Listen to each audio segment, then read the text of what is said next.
안녕하십니까. 오늘은 수천 년 전 쓰인 고전, 그러나 지금 이 순간에도 여전히 유효한 지혜의 책 손자병법을 함께 읽어보려 합니다. 많은 분들이 손자병법을 전쟁의 책이라 부릅니다. 하지만 저는 이 책을 삶의 책, 인간의 책이라 부르고 싶습니다. 그 속에는 싸움보다 더 깊은 통찰, 즉 싸우지 않고 이기는 법, 그리고 균형과 조화의 지혜가 담겨 있기 때문입니다. 손자는 전쟁을 통해 인간의 본성과 세상의 이치를 보았습니다. 그는 승리의 기술보다 먼저 어떻게 싸우지 않을 것인가를 고민하였습니다. 싸우지 않고 이기는 것, 이 말은 단순히 적을 꺾는 전략이 아닙니다. 우리 삶의 갈등, 인간관계의 긴장, 내면의 불안과 싸우는 태도이기도 합니다. 오늘날의 사회도 일종의 전쟁터입니다. 성과 경쟁, 관계의 피로, 불확실한 시대의 흐름 속에서 우리는 매일 크고 작은 싸움을 하고 있습니다. 그럴수록 손자의 지혜는 더욱 빛납니다. 그는 말합니다. 이길 수 없는 싸움은 피하고 이길 수 있는 싸움만 하라. 이 말은 현실의 전략이자 삶의 자세이기도 합니다.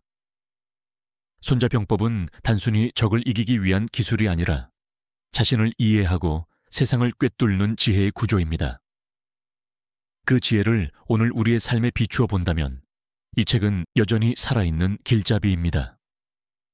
이제부터 우리는 손자의 11개 장을 따라 전쟁의 전략을 넘어 삶의 원리로 그 뜻을 풀어보려 합니다. 싸움의 기술이 아닌 살아가는 지혜로서의 손자병법. 그 여정을 함께 걸어보시기 바랍니다. 제1장 시계, 시작 전의 판단. 모든 전쟁은 시작 전에 이미 승패가 결정된다고 손자는 말합니다. 이 장은 바로 그 시작의 계산, 즉 전략의 근본을 다루고 있습니다. 손자는 말합니다. 전쟁은 나라의 중대한 일이다. 생사와 존망의 길이다. 그렇기에 신중하지 않으면 안 됩니다. 전쟁을 일으키기 전에 반드시 5가지 요소를 비교해야 한다고 했습니다. 그 5은 도, 천, 지, 장, 법입니다. 도는 백성과 군주가 한 뜻으로 움직이는 마음의 일체감입니다. 천은 계절과 날씨, 즉 자연의 리듬입니다. 지는 지형과 거리를 뜻하며 환경적 조건을 말합니다. 장은 장수의 자질로 지혜와 신의 인자함과 용기, 엄격함을 가리킵니다. 법은 군의 조직과 규율, 제도의 정비입니다. 손자는 이 5 요소를 두 나라가 서로 비교하여 계산하라고 합니다. 그 계산의 결과가 곧 승리의 확률입니다. 이익을 계산하지 않으면 적이 아무리 약해도 이길 수 없다. 그가 강조한 것은 감정이 아닌 이성, 충동이 아닌 준비였습니다. 시계는 단순히 싸움의 준비가 아니라 모든 결정의 근본 태도를 가르칩니다. 승리란 우연이 아니라 필연의 결과이며 그 필연은 계획과 통찰에서 나옵니다. 우리의 인생에서도 마찬가지입니다. 서두르는 자는 실패하고 충분히 살피는 자는 승리합니다. 손자는 싸움을 경계하면서 동시에 가장 현명한 준비를 주문했습니다. 승자는 먼저 이기고 나서 싸우고 패자는 싸우고 나서 이기려 한다. 이 한 문장이 이 장 전체의 요체입니다. 시계의 지혜는 오늘날 삶에서도 빛납니다. 프로젝트를 시작하기 전에, 관계를 맺기 전에, 혹은 새로운 도전에 나서기 전에 이 싸움은 왜 해야 하는가? 어떤 조건이 내게 유리한가? 그리고 무엇이 나의 도인가를 묻는 것. 그것이 곧 손자가 말한 시작의 지혜입니다. 제2장 작전. 싸움의 비용과 지속력. 손자는 이 장에서 전쟁의 현실적인 면을 다룹니다. 그는 냉정하게 말합니다. 전쟁은 나라의 재정을 소모시키고 백성을 피폐하게 한다. 전쟁은 단순히 싸움이 아니라 비용의 싸움이며 오래 끌수록 손해라고 했습니다. 그는 이렇게 말합니다. 100리를 끌고 가면 장수는 피로하고 군은 굶주린다. 즉, 준비가 부족한 채 장기전에 들어가면 나라 전체가 고통받는다는 뜻입니다. 손자는 속전속결을 강조했습니다. 빨리 결판을 내되 무모하게 서두르지 않는 지혜. 그것이 바로 작전의 미학입니다. 지혜로운 장수는 싸움의 이익보다 시간의 가치를 먼저 계산합니다. 시간이 길어질수록 군량이 바닥나고 사기가 떨어지며 민심이 흩어집니다. 오늘날의 삶에서도 이 교훈은 똑같이 적용됩니다. 우리의 에너지를 어디에 쓰고 얼마나 지속할 것인가. 끝을 알지 못한 경쟁, 방향 없는 분투는 결국 소모로 이어집니다. 손자가 말한 작전은 단지 전술이 아니라 지속 가능성의 철학입니다. 그는 말합니다. 싸움에서 이긴 뒤에도 그 이익을 백성과 함께 나누라. 이는 단순한 도덕이 아니라 현실적인 경영의 지혜입니다. 리더는 조직의 이익을 독점하지 않고 구성원과 함께 분배해야 다음 싸움의 동력이 생긴다는 뜻입니다. 전쟁의 목표는 파괴가 아니라 유지이며 진정한 전략가는 싸움보다 평화를 먼저 준비하는 사람입니다. 그것이 손자가 말한 작전의 핵심입니다. 제3장 모공, 싸우지 않고 이기는 전략 손자병법 제3장은 모공, 즉 지혜로 공격한다는 뜻을 다룹니다. 손자는 여기서 전쟁의 최고 경지를 이렇게 정의합니다. 싸우지 않고 이기는 것이 최상이며 성을 공격하는 것은 최하이다. 이 한 문장에 손자병법 전체의 정신이 담겨 있습니다. 전쟁이란 피 흘리는 파괴의 행위이지만 손자는 그것을 최소화하려 했습니다. 그에게 승리란 단순히 적을 무너뜨리는 것이 아니라 피하지 않고도 제압하는 상태, 즉 상대가 스스로 굴복하게 만드는 것입니다. 손자는 5가지 승리의 순위를 제시합니다. 첫째, 적의 꾀를 꺾는 것이 가장 으뜸입니다. 둘째, 그 동맹을 끊는 것이 다음입니다. 셋째, 군을 치는 것이 그 다음이며 넷째, 성을 공격하는 것은 가장 나쁜 선택이라 하였습니다. 그 이유는 간단합니다. 성을 공격하면 시간과 물자가 소모되고 병사의 사기가 떨어지며 결국 승리하더라도 피해가 크기 때문입니다. 그는 이렇게 말합니다. 10 중에 하나밖에 얻지 못하면서도 성을 공격하는 것은 하책이다.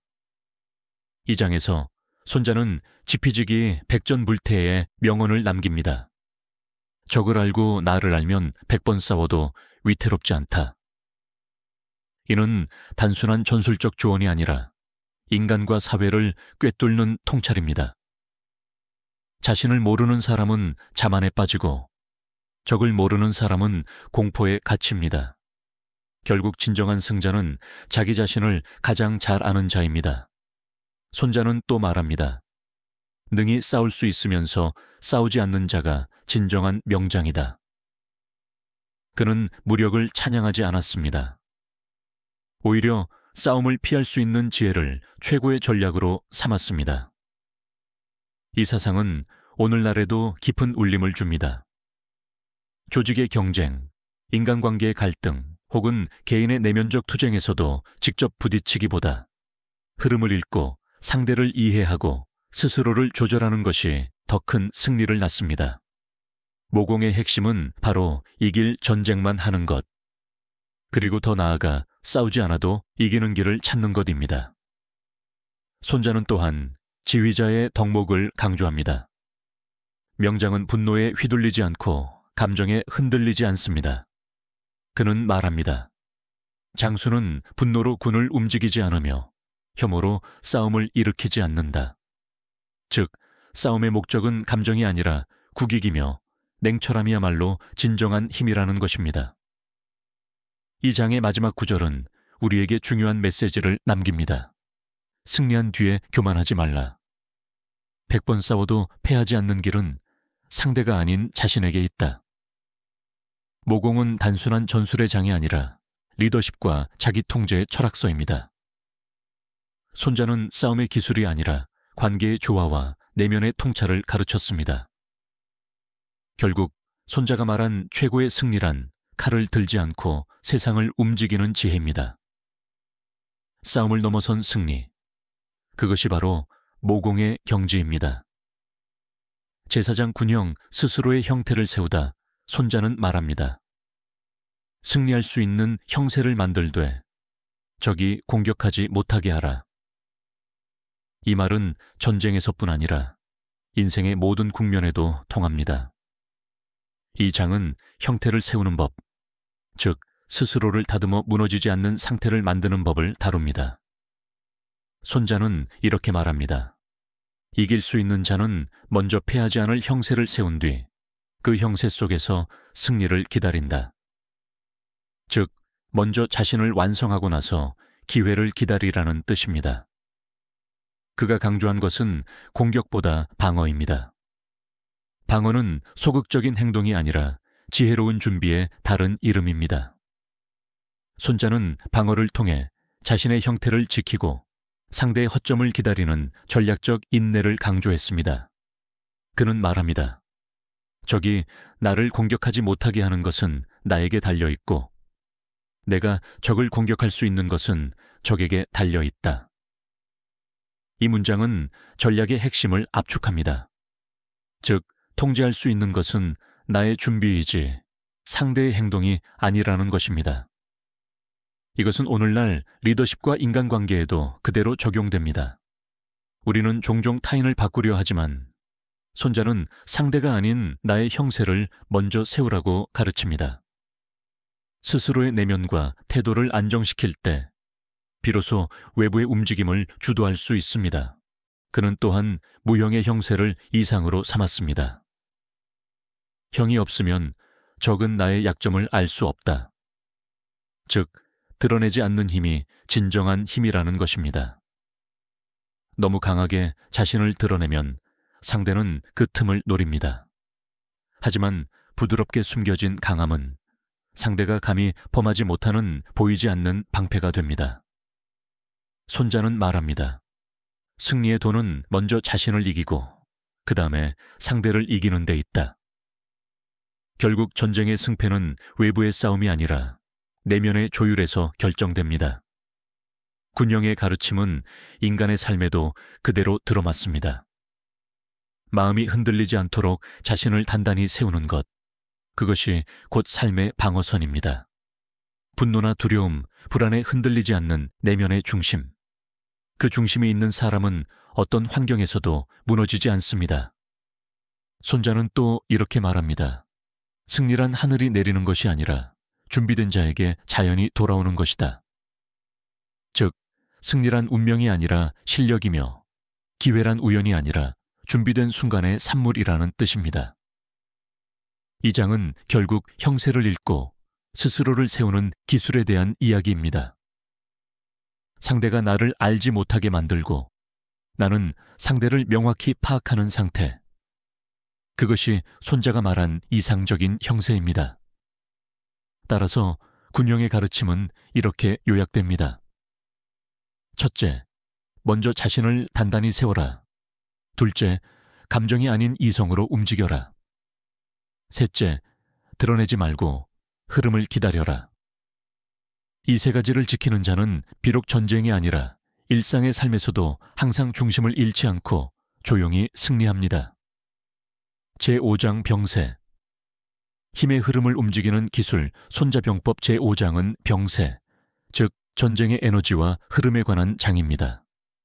손자는 싸움의 본질을 기세로 보았습니다. 그는 말합니다. 용병의 도는 정으로 맞서고 기로 승리한다.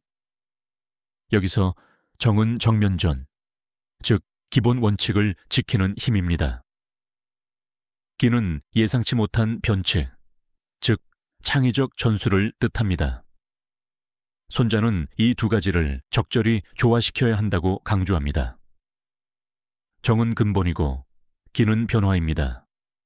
정이 없으면 혼란하고 기가 없으면 답답합니다. 손자는 자연의 흐름을 비유로 들며 말합니다. 군세는 둥근 돌이 산에서 굴러내리는 것과 같다. 이 말은 싸움의 힘이란 억지로 밀어붙이는 것이 아니라 형세에 따라 자연스럽게 흐르는 것임을 뜻합니다. 올바른 타이밍과 방향이 맞을 때 작은 힘도 큰 결과를 만듭니다. 이 장의 핵심은 형세와 기세의 조화입니다. 형세란 환경이 만들어내는 틀이고 기세란 그 틀 안에서 터져나오는 에너지입니다. 지혜로운 장수는 힘을 억지로 내지 않습니다. 그는 흐름을 읽고 그 흐름 위에 올라탑니다. 마치 바람의 방향을 읽는 도치담배처럼 말입니다. 손자는 또 이렇게 말합니다. 용병의 요체는 힘을 모으는 데 있다. 즉, 아무리 많은 병사라도 기세가 흩어지면 패배하고 적은 병력이라도 기세가 뭉치면 승리한다는 뜻입니다. 이 기세의 집중이 바로 병세의 비밀입니다. 그는 사람의 마음을 물에 비유했습니다. 물은 높은 곳을 피하고 낮은 곳으로 흐른다. 병사도 강한 자를 피하고 약한 곳을 친다. 이 말은 단순한 자연의 비유가 아닙니다. 현명한 사람은 강한 곳에서 싸우지 않습니다. 상대의 허점을 찾고 자신의 흐름을 만들어 갑니다. 병세는 단순히 힘의 양을 말하는 것이 아니라 힘이 움직이는 방향과 리듬을 읽는 기술입니다. 리더는 조직의 기세를, 개인은 마음의 기세를 다스릴 줄 알아야 합니다. 손자는 싸움의 승패는 기세에 달려있다고 단언했습니다. 이 말은 곧 분위기와 에너지의 중요성을 뜻합니다. 사기가 오르면 불가능이 가능해지고 기세가 꺾이면 이길 전쟁도 패하게 됩니다. 이 원리는 현대 사회에서도 그대로 통합니다. 조직의 흐름, 인간관계의 기류, 나 자신의 마음 상태, 이 모든 것이 기세를 이루는 요소입니다. 기세가 막히면 일이 꼬이고 기세가 열리면 모든 것이 순조롭게 움직입니다. 손자는 또한 리더에게 이렇게 조언합니다. 명장은 사람에게 일을 맡기지 않고 형세를 이용하여 일을 성취한다. 즉, 사람의 능력보다 환경의 힘을 이용하라는 뜻입니다. 상황을 제대로 만들어 놓으면 사람은 자연스럽게 자신의 역할을 하게 됩니다. 이것이 바로 병세의 철학입니다. 힘을 억지로 끌어내는 것이 아니라 흐름을 타고 때를 기다리며 에너지를 모으는 것. 결국 손자는 말합니다. 지혜로운 장수는 분노하지 않고 용감한 자는 무모하지 않다. 진정한 강함은 폭발이 아니라 절제 속에 있습니다. 조용히 흐름을 읽고 기세를 다스릴 줄 아는 자가 결국 세상을 움직입니다. 병세는 싸움의 기술이 아니라 삶의 흐름을 다스리는 예술입니다. 그 흐름을 이해하는 순간 우리는 더 이상 싸움에 휘말리지 않고 흐름 위에서 세상을 움직이게 됩니다. 제6장 허실. 비움과 채움의 전략, 손자병법에서 허실은 전쟁의 본질이자 승리의 핵심입니다. 손자는 말합니다. 적이 허하면 치고 실하면 피하라. 이 짧은 한 문장 속에는 전쟁과 인간의 지혜가 모두 담겨 있습니다. 허실이란 단순히 비어있음과 차있음의 문제가 아닙니다. 상황의 본질을 꿰뚫는 통찰, 즉 언제 움직이고 언제 멈출지 아는 지혜를 뜻합니다. 손자는 전쟁을 물의 흐름에 비유했습니다. 물은 높은 곳을 피하고 낮은 곳으로 흐르며 적은 허한 곳을 공격하고 실한 곳을 피한다. 강한 적과 정면으로 부딪히지 않고 약한 틈새를 찾아 기회를 잡는 것이 허실의 운용입니다. 여기서 핵심은 기다림이 아닌 기회를 만들어내는 능력입니다. 손자는 말합니다. 지혜로운 장수는 적이 허한 곳을 만든다. 단순히 기회를 기다리는 것이 아니라 상대를 유도하고 허점을 만들어 승리로 이끄는 전략이 바로 허실의 핵심입니다. 허실의 전략에는 속임수와 기민함이 포함됩니다. 손자는 병자는 궤도라 하며 전쟁은 속임의 길이라고 설명했습니다. 이는 비겁함을 뜻하는 것이 아니라 지혜를 활용하는 기술입니다.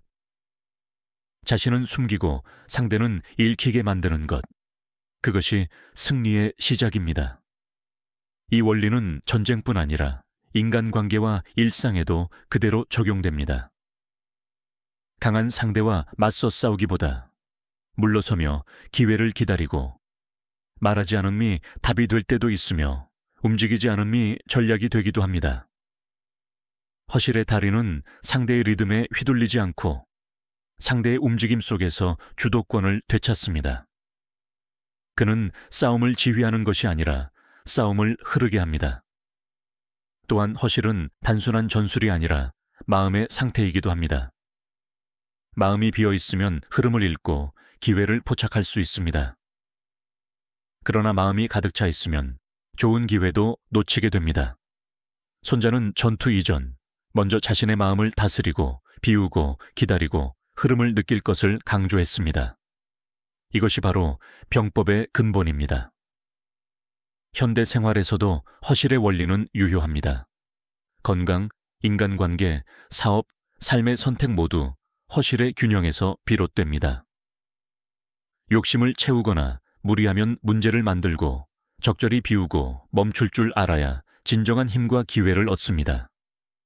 손자는 말합니다. 형은 실하지만 새는 허하다. 즉, 겉으로 보이는 힘은 강해도 그 힘을 움직이는 여유가 있어야 비로소 실력이 발휘됩니다. 활을 당기기 전 잠시 멈추는 것처럼 허의 공간이 있어야 실이 살아납니다. 결국 허실의 전략은 비움과 채움을 조화시키는 지혜입니다. 허하면 움직이고 실하면 멈추며 상대의 흐름 속에서도 중심을 잃지 않는 것. 손자는 싸움 속에서도 평정을 유지했고 혼란 속에서도 중심을 잃지 않았습니다. 그의 병법은 곧 내면의 전쟁에서 승리하는 법입니다. 허를 인식하고 실을 조정하는 자는 싸우지 않아도 이기고 멈춤 속에서 길을 찾으며 비움 속에서 힘을 얻습니다. 이것이 제6장 허실의 핵심입니다. 제7장 군쟁, 혼란 속 질서를 잡는 전략 손자는 말합니다. 군쟁은 난이하다. 전쟁에서 가장 어려운 것은 바로 군쟁, 즉 군의 이동과 다툼을 조율하는 일이라는 뜻입니다. 싸움 자체보다 더 어렵고 복잡한 것은 그 싸움 속에서 질서를 유지하는 것입니다. 손자는 전쟁의 혼란을 잘 알았습니다. 전장은 언제나 소음과 불안, 그리고 예측할 수 없는 변수가 가득한 곳입니다. 그 속에서 장수는 단 하나의 원칙을 지켜야 합니다. 그것은 바로 질서 속의 유연함입니다. 그는 말합니다. 혼란 중에도 질서를 잡고 소란 속에서도 침착하라.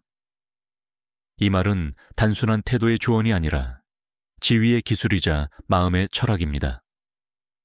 군을 다스리는 자는 단지 명령을 내리는 사람이 아니라 혼돈 속에서도 전체의 흐름을 읽어내는 사람입니다. 손자는 군쟁을 길을 다투는 일로 설명했습니다. 군을 움직임에 있어 길을 다투는 자가 먼저 이긴다. 이는 단순히 지리적인 의미가 아닙니다. 누가 먼저 유리한 위치를 선점하고 누가 먼저 형세를 장악하느냐의 문제입니다. 즉, 싸움은 칼날이 맞부딪히기 전에 이미 승패가 결정된다는 뜻입니다. 군쟁의 본질은 속도와 방향의 조화입니다. 손자는 말합니다. 신속함은 전쟁의 요체이다. 하지만 그는 덧붙였습니다.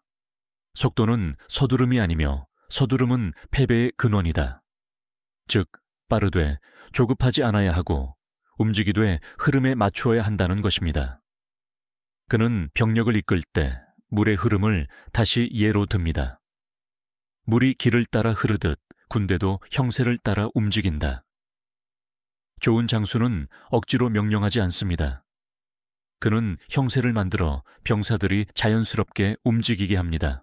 즉, 명령이 아니라 흐름으로 통제하는 리더십이 필요하다는 뜻입니다. 손자는 또한 지형의 활용을 강조했습니다. 높은 곳을 차지하고 밝은 곳을 등지고 싸워라. 이는 단순히 유리한 장소를 고르라는 말이 아닙니다. 상황을 객관적으로 보고 늘 한 발 앞서 환경을 이해하라는 의미입니다. 지형을 안다는 것은 곧 상황을 통제하는 능력을 뜻합니다. 군쟁의 또 다른 핵심은 혼란을 이용하는 법입니다. 손자는 말합니다. 혼란은 질서를 낳는다. 적이 혼란스럽게 보일 때 그 속에 숨어있는 질서를 보아야 하고, 자신의 군이 혼란에 빠졌을 때는 그 속에서 새로운 균형을 찾아야 합니다. 즉, 혼돈 속에서도 중심을 잃지 않는 것이 진정한 지휘관의 덕목입니다. 이 원리는 현대의 삶에서도 동일합니다. 세상은 끊임없이 변하고 예측할 수 없는 사건들이 일어납니다. 이럴 때 필요한 것은 완벽한 통제가 아닙니다.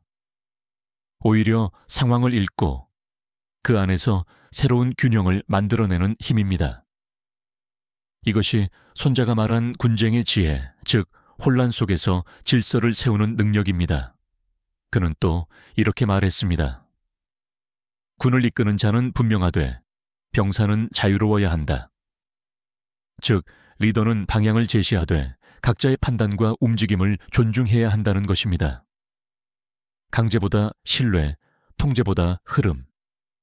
이것이 손자가 말한 리더십의 본질입니다. 마지막으로 손자는 이렇게 결론 짓습니다. 이기는 자는 복잡함 속에서 단순함을 찾는다. 전쟁이 복잡할수록 중심을 잡는 법을 알아야 하고, 혼란이 깊을수록 단순한 원칙으로 돌아가야 한다는 뜻입니다. 그 단순함은 바로 형세의 이치와 인간의 본성입니다. 형세를 알고 사람을 아는 자는 아무리 혼란한 전장에서도 흔들리지 않습니다. 결국 군쟁편의 결론은 이렇습니다. 혼돈을 두려워하지 말고 그 안에서 질서를 찾아라. 그 질서가 바로 승리의 길이며 그 중심이 흔들리지 않는 마음이 바로 손자가 말한 병법의 근본입니다. 제8장 9변, 변화에 대응하는 지혜 손자병법의 8번째 장, 9변. 이는 9가지 변화라는 뜻이지만 실제로는 끝없는 변화에 대처하는 유연한 지혜를 상징합니다. 전쟁의 본질은 변화입니다. 모든 상황이 고정되지 않고 적의 움직임, 지형, 날씨, 민심, 내부 사기까지 시시각각 바뀌기 때문입니다. 따라서 장수는 불변의 원칙을 지니되 그 원칙을 상황에 맞게 변용할 줄 아는 지혜를 가져야 합니다. 1. 변화란 무엇인가? 예측할 수 없는 세상의 법칙 손자는 말합니다. 군에는 정해진 형세가 없고 물에는 일정한 형체가 없다. 형세를 능히 바꾸는 자가 승리한다. 이 말은 단순한 전술의 조언을 넘어 삶의 태도를 말해줍니다. 강물은 흐르며 모양을 바꾸지만 그 본질은 변하지 않습니다. 장수 또한 마찬가지입니다. 상황이 바뀌어도 원칙을 잃지 않는 자, 그러나 원칙을 상황에 맞게 유연하게 변형할 줄 아는 자, 그가 진정한 승리자입니다. 두 번째 9가지 상황, 전장의 다양한 국면 손자는 구변을 통해 군이 처할 수 있는 여러 가지 형세를 가르칩니다. 이는 단순히 9개의 상황이 아니라 위험과 기회가 동시에 존재하는 9가지 국면을 뜻합니다. 대표적인 상황은 다음과 같습니다. 1. 험지를 만났을 때 방어를 우선하라. 2. 좁은 땅에서는 먼저 자리 잡는 자가 이긴다. 3. 넓은 평야에서는 적의 기동을 경계하라. 네 강을 건널 때는 절반을 건넌 적을 공격하라. 5. 높은 땅을 점령하되 빛을 등지고 싸우지 말라. 6. 식량이 부족할 때는 약탈보다 절제를 택하라. 7. 적이 강할 때는 피하고 약할 때는 밀어붙여라. 8. 아군의 사기가 높을 때는 속공하라. 9. 민심이 불안할 때는 먼저 안정을 도모하라. 이처럼 손자는 모든 전장 상황을 고정된 승리의 법칙으로 보지 않습니다. 각각의 형세에는 적합한 대응의 법이 있고 그것을 읽어내는 것이 곧 구변의 지혜입니다. 세 번째 불변과 변통, 두 가지 지혜의 조화손자는 구변의 핵심을 다음과 같이 설명합니다. 변하지 않으면 멸망하고 너무 자주 변하면 혼란한다. 이 말은 단순히 전술의 유연성을 말하는 것이 아닙니다. 이는 원칙과 응용의 균형을 뜻합니다. 즉, 원칙은 불변의 축이고 응용은 그 축을 중심으로 회전하는 변화의 날개입니다. 예를 들어 지도자는 신뢰와 사기라는 원칙을 잃지 말아야 하지만 그 신뢰를 유지하는 방식은 상황에 따라 달라져야 합니다. 이는 노년의 삶에서도 유사합니다. 몸의 조건이 바뀌고 사회의 속도가 달라져도 자신의 정신적 원칙, 예를 들어 건강, 배움, 관계의 소중함, 그 중심을 잃지 않되 그것을 실천하는 방법은 시대에 맞게 바꾸는 것. 이것이 바로 구변의 지혜입니다. 네. 장수의 덕목. 유연하지만 중심이 있는 자 손자는 이 장에서 장수가 가져야 할 자질을 다음과 같이 요약합니다. 현명한 장수는 변화를 살피고 어리석은 장수는 법에만 매인다. 현명한 장수는 법과 원칙을 존중하되 그 법이 현실과 어긋날 때 즉시 수정할 줄 아는 용기를 냅니다. 반대로 어리석은 장수는 상황이 변해도 원래 하던 방식을 고집하여 스스로를 망칩니다. 이것은 조직의 리더뿐 아니라 삶의 주체로서 우리가 가져야 할 태도이기도 합니다. 삶의 환경이 변할 때 그 변화에 저항하기보다 그 안에서 새 길을 찾는 사람, 그가 곧 진정한 지휘관입니다. 다섯 번째 변화의 본질. 유연성은 곧 생존력 손자는 또 이렇게 말합니다. 물이 높은 곳에서 낮은 곳으로 흐르듯 전쟁은 형세를 따라야 한다. 물은 바위를 피해 흐르고 때로는 바위를 깎습니다. 이처럼 변화는 단순히 적응이 아니라 새로운 흐름을 만드는 창조의 힘입니다. 전쟁의 현장에서는 한 번의 판단이 수천 명의 생사를 가릅니다. 그렇기에 장수는 빠르되 신중해야 하며 결단하되 유연해야 합니다. 이러한 이중의 감각을 갖춘 자가 변화 속에서도 무너지지 않는 사람입니다. 6. 삶과 구변, 시대의 변화에 대응하는 지혜손자의 구변은 오늘날 우리에게도 깊은 통찰을 줍니다. 우리가 살아가는 시대 역시 끊임없이 변하는 전장과 같습니다. 기술의 발전, 사회 구조의 변화, 인간관계의 재편. 모든 것이 빠르게 변하지만 그 속에서 흔들리지 않으려면 중심을 지키는 유연함이 필요합니다. 노년의 삶에서도 마찬가지입니다. 건강의 리듬, 가족의 형태, 사회의 관계망이 달라질 때 이 변화들을 두려워하지 않고 새로운 질서를 찾아가는 것, 그것이 구변의 실천입니다. 7. 결론, 변화를 다스리는 자가 세상을 이긴다 손자는 마지막에 이렇게 강조합니다. 형세를 따라 움직이면 천하의 변화를 다스릴 수 있다. 즉, 변화는 피할 수 있는 것이 아니라 활용해야 할 대상입니다. 변화를 미리 읽고 그 흐름 위에 올라타는 자는 항상 주도권을 잡습니다. 전쟁에서도 인생에서도 고집은 패배를 낳고 유연함은 생존을 이끕니다. 이것이 바로 손자병법 제8장 구변, 이 전하는 궁극의 지혜입니다. 제9장 행군. 움직임 속의 통찰 손자병법 제9장은 행군, 즉 군대의 움직임에 대한 장입니다. 이 장은 단순히 전투 전후의 이동만을 말하지 않습니다. 그보다는 움직임 속에서 상대를 읽는 통찰, 그리고 자신의 군을 지키는 지혜를 다룹니다. 손자는 말합니다. 산을 따라 행하되 계곡을 피하고 양지에서 머물며 물가를 등지지 말라. 이 말은 지형을 잘 파악하라는 조언이지만 그 안에는 더 깊은 뜻이 담겨 있습니다. 즉, 상황을 읽고 환경을 이용하라는 것입니다. 전쟁이란 단순히 병력의 대결이 아니라 자연과 사람, 시간의 조화 위에서 이루어지는 생명의 싸움이기 때문입니다. 1. 행군의 목적, 단순한 이동이 아닌 형세의 조정, 손자는 군의 움직임을 형세의 조정이라 했습니다.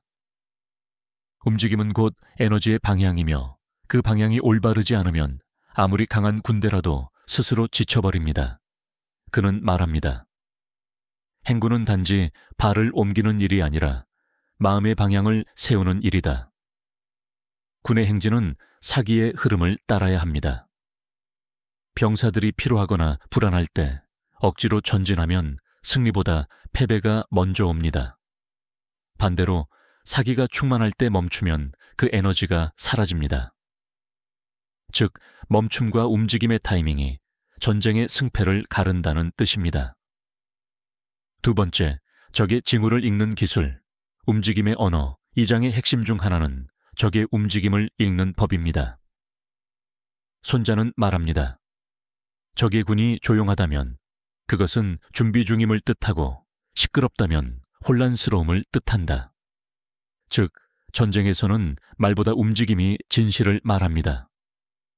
적이 고요할수록 경계해야 하고 적이 요란할수록 허점이 있다는 뜻입니다. 또한 먼 곳에서 오는 군의 먼지가 낮게 깔리면 수레가 오고 있는 것이다. 먼지가 높이 일면 기병이 움직이고 있다. 이처럼 손자는 미세한 징후를 통해 적의 동향을 읽어내는 통찰을 가르칩니다. 이는 단지 전쟁의 기술이 아니라 세상을 읽는 감각에 대한 가르침입니다. 오늘날로 말하자면 사람의 말보다 행동을 보라는 것입니다. 말은 꾸밀 수 있지만 행동과 패턴은 진심을 숨기지 못합니다. 손자의 행군편은 바로 그 패턴을 읽는 지혜를 강조합니다. 세 번째, 환경을 읽는 법, 자연과의 조화. 손자는 환경을 단순한 배경으로 보지 않았습니다.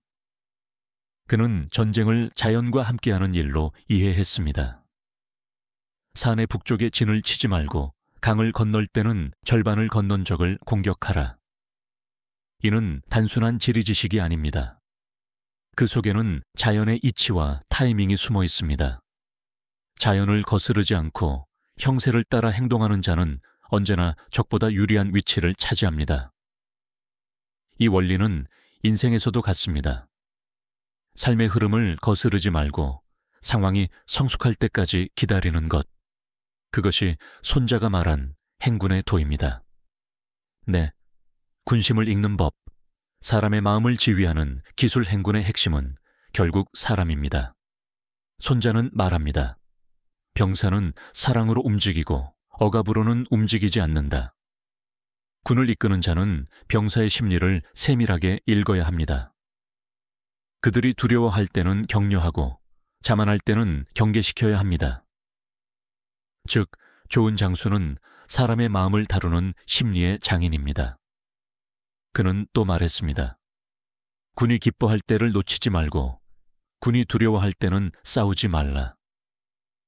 이 말은 단순히 사기 조절을 말하는 것이 아닙니다. 리더는 때를 아는 사람이어야 한다는 것입니다. 기운이 모였을 때 행동하고 기운이 흩어질 때는 멈추는 것. 이것이 바로 행군의 철학입니다. 다섯, 적과 나를 구분하는 지혜. 손자는 이 장에서 적과 아군의 상태를 구별하는 방법을 구체적으로 제시합니다. 적이 불을 피우지 않으면 그것은 굶주림의 신호입니다. 말이 서성이고 군이 흐트러지면 피로의 징조입니다. 사소한 패배에도 군이 동요하면 리더십이 흔들린 것입니다. 이러한 징후를 관찰하면 싸우지 않고도 승리를 예측할 수 있습니다. 손자는 결국 이렇게 말합니다. 적을 알고 나를 알면 백전불태하리라. 이 유명한 말이 바로 행군의 핵심에서 비롯된 것입니다. 즉, 움직임 속에 숨은 진실을 읽는 사람, 그가 바로 싸움 없이 이기는 사람입니다. 여섯 번째, 행군의 교훈. 움직임은 통찰의 거울, 행군편의 교훈은 명확합니다. 움직임이 곧 마음을 드러낸다는 것입니다. 군의 발걸음에는 사기가 담겨 있고 적의 진영에는 의도가 숨겨져 있습니다. 따라서 현명한 리더는 움직임을 단순히 이동으로 보지 않습니다. 그는 그 속에서 심리와 에너지의 방향을 읽어냅니다. 오늘날 우리가 살아가는 인생도 같습니다. 누군가의 말보다 그 사람의 움직임을 보면 진심을 알 수 있습니다. 또한 스스로의 발걸음이 어디로 향하는지를 자각하면 삶의 방향을 잃지 않습니다. 7. 결론. 움직임 속에서 길을 찾는 자 손자는 행군 후의 마지막에서 이렇게 말합니다. 행군 중에 혼란을 알면 전쟁의 승패를 예견할 수 있다. 즉, 움직임 속에 균형을 읽을 줄 아는 사람은 앞으로의 결과를 미리 본다는 뜻입니다. 전쟁의 본질은 끊임없는 이동이며 삶 또한 늘 변화와 이동의 연속입니다. 그 속에서 균형과 방향을 잃지 않는 것, 바로 그것이 손자가 말한 행군의 도다오입니다. 움직임은 단순한 이동이 아니라 의지의 표현이며 통찰의 시작입니다. 따라서 현명한 사람은 움직임 속에서 세상을 읽고 그 흐름 속에서 자신의 길을 찾아갑니다.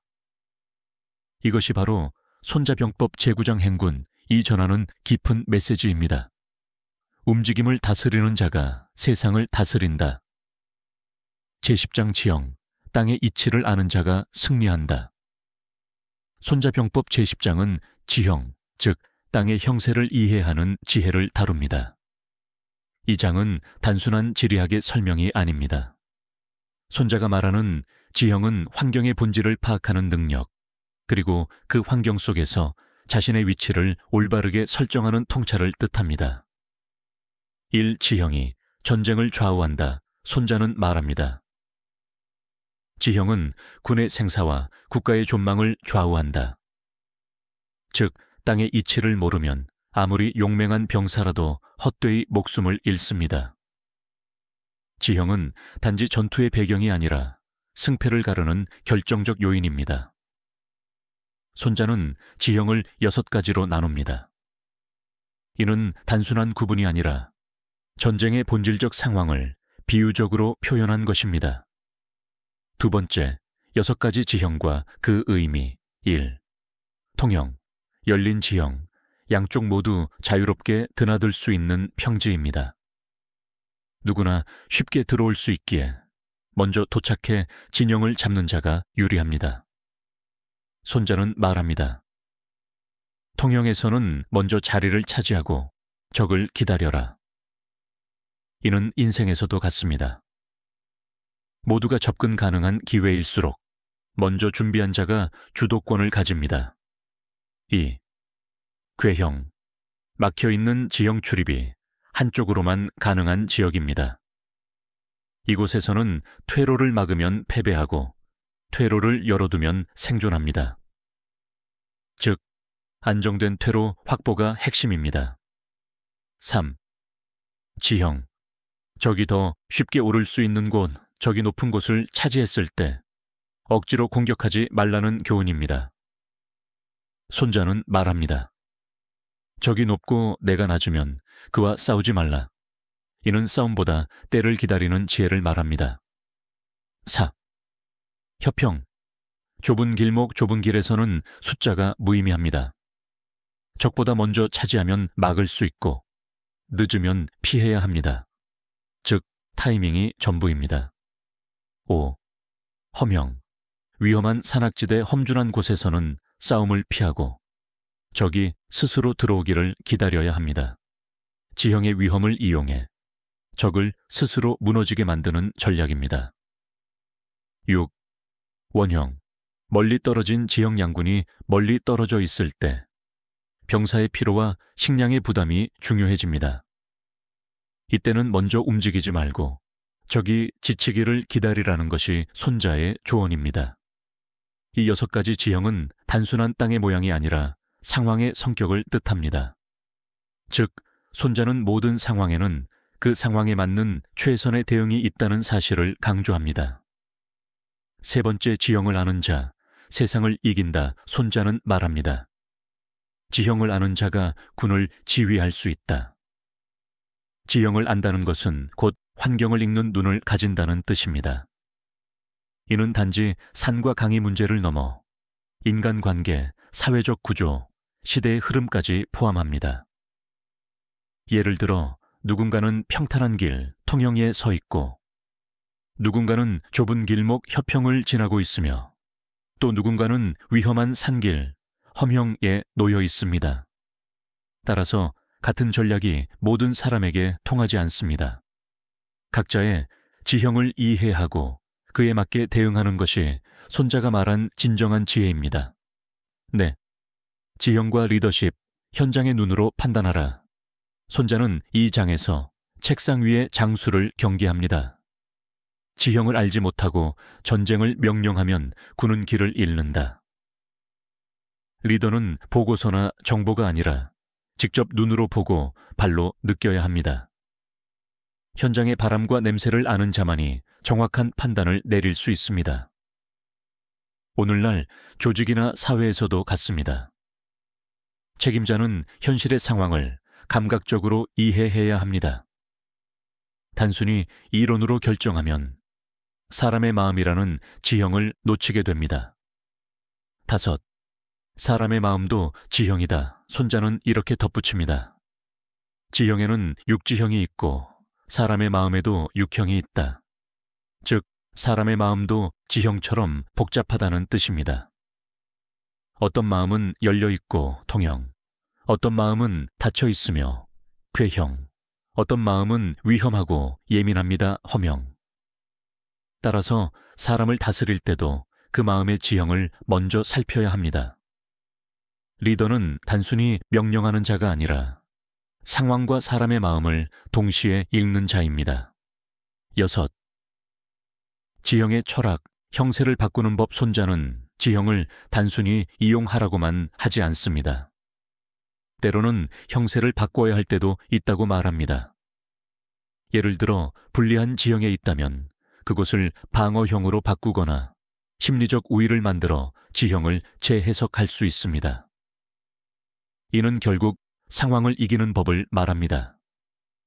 주어진 환경이 어떻든 그 속에서 새로운 이점을 찾아내는 사람, 그가 진정한 전략가입니다.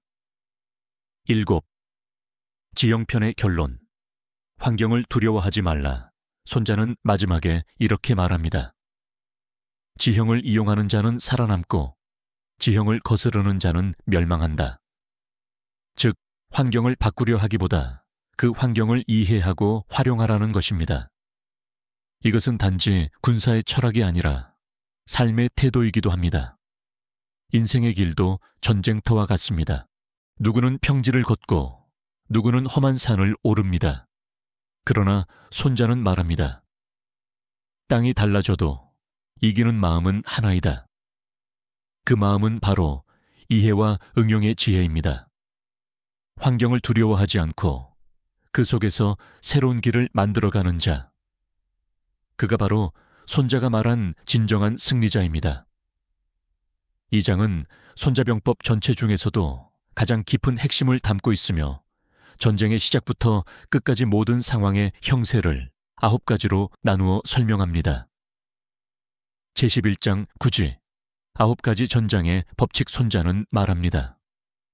지형에는 9가지가 있으니 이를 알아야 장수로서 승리할 수 있다. 이 구절은 전쟁의 흐름을 구체적으로 구분하고 각각의 상황에 맞는 전략적 대응을 설명합니다. 이 장은 손자병법의 핵심 중 핵심이라 할 수 있습니다.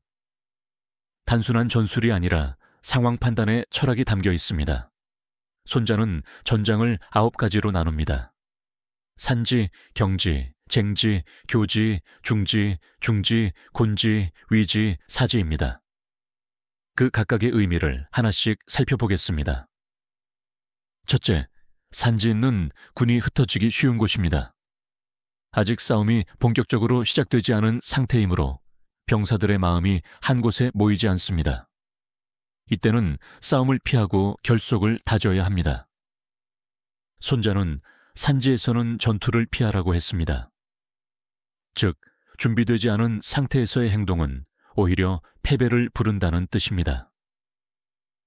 둘째, 경집는 적의 영토에 들어서긴 했지만 아직 깊지 않은 곳입니다. 이곳에서는 병사들이 안심하지 못하고 불안해합니다. 따라서 신속히 행동하여 기세를 잃지 않는 것이 중요합니다. 머뭇거림은 패배를 의미합니다. 손자는 경지에서는 멈추지 말고 앞으로 나아가라고 했습니다. 셋째, 쟁진은 양쪽이 다투는 요충지입니다. 길목이나 관문처럼 양군이 반드시 차지해야 할 장소입니다. 이곳에서는 속도와 판단이 승패를 가릅니다. 손자는 쟁지에서는 먼저 점한 자가 이긴다고 했습니다. 이는 오늘날의 경쟁에서도 동일한 원리입니다. 기회를 먼저 잡은 자가 시장을 선점하고 늦은 자는 아무리 뛰어나도 따라잡기 어렵습니다. 넷째, 교집는 여러 나라의 경계가 만나는 곳입니다. 이곳에서는 동맹과 협력이 필요합니다. 손자는 교지에서는 동맹을 공고히 하라고 말합니다. 즉, 혼자 싸우려 하지 말고 신뢰를 기반으로 관계를 구축해야 합니다. 정치적 지혜, 외교적 감각이 필요한 지형입니다. 다섯째, 중집은 여러 나라가 얽혀 있는 곳으로 복잡한 이해관계가 존재합니다. 이곳에서는 외교와 전략을 병행해야 합니다. 손자는 중지에서는 연합을 이루되 주도권을 잃지 말라고 했습니다. 즉, 협력하되 흐름을 자신이 통제해야 한다는 의미입니다. 여섯째, 중집은 깊숙이 적지로 들어간 곳입니다. 후퇴가 어렵고 보급도 불안정합니다. 이곳에서는 군의 사기가 승패를 좌우합니다. 손자는 중지에서는 얻은 것을 지키며 백성을 위로하라고 했습니다. 즉, 병사들이 신뢰와 사명감을 잃지 않도록 해야 한다는 뜻입니다. 일곱째, 곤지는 퇴로가 막히고 험한 지형입니다.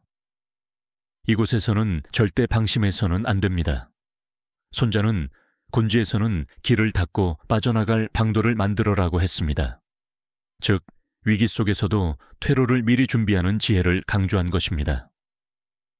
여덟째, 위집는 포위된 곳입니다. 이때는 적의 의도를 간파하고 허점을 찾아 탈출해야 합니다. 손자는 위지에서는 속임수로 적을 혼란케 하라고 말합니다. 이것은 단순한 전술이 아니라 심리전의 본질입니다. 아홉째, 사진은 후퇴할 수도 물러설 수도 없는 곳입니다. 오직 싸워야만 살아남는 곳입니다. 손자는 사지에 처하면 병사들은 죽음을 각오하고 싸운다고 했습니다. 그때 비로소 인간의 잠재력은 극한으로 발휘됩니다. 이는 우리 삶에도 그대로 적용됩니다. 진정한 변화는 안락함이 아니라 절박함의 순간에서 일어납니다. 손자는 이 9가지 지형을 단순히 전투의 구분으로 보지 않았습니다. 그는 인간의 삶과 심리를 꿰뚫어 본 철학자로서 각 지형을 상황의 비유로 제시했습니다. 삶에서도 우리는 산지와 같을 때가 있고 또 때로는 사지에 내몰릴 때가 있습니다. 그러나 중요한 것은 그 상황을 어떻게 해석하고 대응하느냐입니다. 손자는 결론적으로 이렇게 말합니다. 지형을 아는 자는 이기고 지형을 모르는 자는 패한다. 전장은 언제나 변하고 상황은 예측할 수 없습니다. 그러나 원칙은 하나입니다. 상황을 이해하고 흐름을 읽고 인간의 마음을 다스리는 자가 승리한다. 이것이 바로 구지편의 핵심입니다. 전쟁의 공간을 넘어 인간의 내면을 다스리는 병법이 바로 여기에 있습니다. 제12장 화공, 불을 다스리는 전략 손자는 말합니다. 불로써 적을 치는 5가지 방법이 있다. 그는 단순히 전장을 불태우는 전술을 말한 것이 아닙니다. 불은 곧 에너지와 변화의 상징입니다. 제어하지 못하면 자신을 태우고 잘 다루면 세상을 밝히는 힘이 됩니다. 이 장은 전쟁의 기술을 넘어 인간의 감정과 에너지를 통제하는 철학을 담고 있습니다. 손자는 화공을 5가지로 나눕니다. 첫째, 인화, 사람을 태우는 불입니다. 이는 적의 병사나 지도층의 사기를 무너뜨리는 심리전입니다. 즉, 불은 불씨를 던지는 것이 아니라 마음을 흔드는 것입니다. 오늘날로 말하면 여론전이나 심리적 압박에 해당합니다. 상대의 중심을 흔들면 싸우지 않아도 이미 이긴 것입니다. 둘째, 고화. 적의 식량을 불태우는 것입니다. 전쟁은 보급으로 유지됩니다. 따라서 적의 식량, 자원, 에너지를 끊는 것이 곧 승리입니다. 현대적으로 해석하면 경제적 기반을 차단하는 전략이라 할 수 있습니다. 손자는 적의 곡식을 태우면 그 10배의 이익이 있다고 했습니다. 즉, 직접 싸우는 것보다 적의 기반을 흔드는 것이 더 큰 효과를 냅니다. 셋째, 장화. 적의 물자나 장비를 태우는 것입니다. 이 역시 자원의 소모를 노린 전략입니다. 적이 물자를 잃어가면 행동이 제한되고 공격의 의지도 점차 약해집니다. 이는 오늘날의 정보전, 사이버전, 공급망 차단 등에도 그대로 통합니다. 즉, 싸움의 본질은 적의 힘을 고갈시키는 것입니다. 넷째, 병화. 적의 병력 진영에 불을 놓는 것입니다. 직접적인 타격이지만 신중히 다뤄야 합니다. 불은 통제되지 않으면 아군에게도 재앙이 됩니다. 손자는 불을 일으키되 바람을 살피지 않으면 화가 자신에게 돌아온다고 했습니다. 이는 곧 통제되지 않은 분노나 감정의 위험성을 말하는 비유이기도 합니다. 다섯째, 후화. 불길이 진 뒤 적이 혼란한 틈을 이용하는 전략입니다. 즉, 불로 인한 동요가 끝나자마자 공격을 감행하는 것입니다. 이것은 타이밍의 예술이며 손자는 불이 성하면 그 틈을 타라고 했습니다. 상황의 혼란 속에서 질서를 잡는 자가 승리한다는 뜻입니다. 손자는 이어서 이렇게 강조합니다. 불은 도구이되 하늘의 뜻을 따라야 한다. 이는 단순한 자연현상의 이야기가 아닙니다. 불의 사용에는 시기와 절제가 있어야 한다는 가르침입니다. 적절한 때에 쓰면 변화의 힘이 되지만 때를 그르치면 스스로를 태우는 재앙이 됩니다. 그는 화공은 하늘의 때를 기다리고 바람의 방향을 살피며 사람의 마음을 이용하라고 했습니다. 즉, 모든 행동에는 때가 있으며 그 흐름을 읽는 것이 진정한 병법이라는 뜻입니다. 손자병법의 화공편은 단순히 불을 쓰는 기술이 아니라 감정과 에너지의 통제법을 가르칩니다. 우리가 분노를 제어하지 못하면 자신을 해치고 욕망을 절제하지 못하면 결국 그 욕망에 잡아먹히게 됩니다. 손자는 바로 그 점을 꿰뚫어 본 것입니다. 그는 마지막에 이렇게 말합니다. 현명한 군주는 화를 일으키지 않고 지혜로운 장수는 분노하지 않는다. 즉, 냉정함이 곧 최고의 무기이며 통제된 불만이 세상을 움직이는 힘이 된다는 뜻입니다. 이 장의 핵심은 에너지의 방향입니다. 불은 통제하면 빛이 되고 방치하면 재앙이 됩니다. 감정, 권력, 기술, 자본, 이 모든 것도 마찬가지입니다.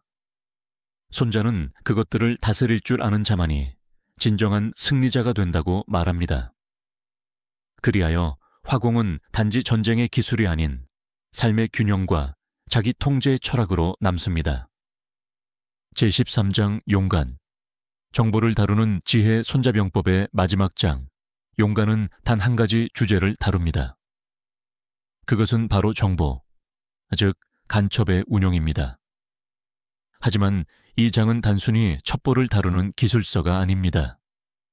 손자가 진정으로 말하고자 한 것은 인간을 이해하는 통찰, 그리고 신뢰를 다루는 예술이었습니다. 손자는 서두에서 이렇게 말합니다. 전쟁은 속임수다. 그러나 속임수는 진실을 알아야만 쓸 수 있다. 즉, 진실을 모르는 자는 거짓으로도 이길 수 없습니다.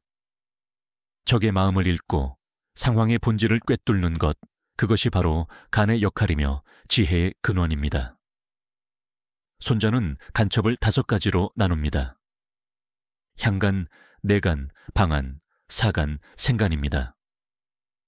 그 각각은 단순한 첩자 유형이 아니라 인간의 심리를 읽는 5가지 통찰을 상징합니다. 첫째, 향간은 적지의 사람을 이용하는 간첩입니다. 그 지역의 풍속, 길, 사람의 성정을 아는 이들이 정보를 제공합니다. 이는 현지의 지식을 의미합니다. 오늘날로 치면 현장의 감각, 민심의 흐름이라 할 수 있습니다. 손자는 백성의 마음을 모르면 전쟁을 이길 수 없다고 했습니다. 즉, 전쟁은 군사력보다 민심의 지형 위에서 벌어집니다. 둘째, 내간은 적의 내부에 심어둔 간첩입니다. 그들은 적의 중심에서 움직이며 정보를 전합니다. 이는 단순히 스파이가 아니라 관계의 네트워크를 뜻합니다. 즉, 내부의 동향을 읽는 눈이 있어야 한다는 말입니다. 손자는 내간을 얻지 못하면 적의 뜻을 알 수 없다고 강조했습니다. 셋째, 방함은 적이 보낸 간첩을 역이용하는 사람입니다. 이것은 심리전의 정점입니다. 적이 우리를 속이려 하지만 우리는 그 속임을 다시 뒤집어 이용합니다. 손자는 방한이야말로 모든 간첩의 근본이다라고 했습니다. 이것은 단순히 정보전의 기술이 아니라 인간 심리의 반전 구조를 꿰뚫은 통찰입니다. 넷째, 사간은 죽음을 각오한 간첩입니다. 적에게 거짓 정보를 흘리고 그로 인해 희생되는 사람입니다. 그의 죽음은 하나의 연극이자 전략의 일부입니다. 손자는 사간의 죽음은 헛되지 않다고 했습니다. 이는 냉혹하지만 진정한 희생의 가치를 드러냅니다. 오늘날에도 큰 목표를 위해 감내해야 할 위험과 결단을 상징합니다. 다섯째, 생감은 임무를 마치고 돌아오는 간첩입니다. 그들은 눈으로 본 것을 보고하고 전쟁의 방향을 결정짓습니다. 이때 중요한 것은 단순한 정보의 양이 아니라 신뢰의 질입니다. 손자는 생간의 말은 군주의 귀로 직접 들어야 한다고 했습니다. 즉, 정보는 보고서로 판단할 일이 아니라 인간의 눈빛과 목소리 속에서 진실을 읽어야 한다는 뜻입니다. 손자는 간첩의 운용을 단순한 전술로 보지 않았습니다. 그는 이를 지혜의 근본으로 보았습니다. 간첩 없이는 지혜로운 군주가 될 수 없고, 간첩을 잘 다루지 못하면 밝은 판단을 내릴 수 없다.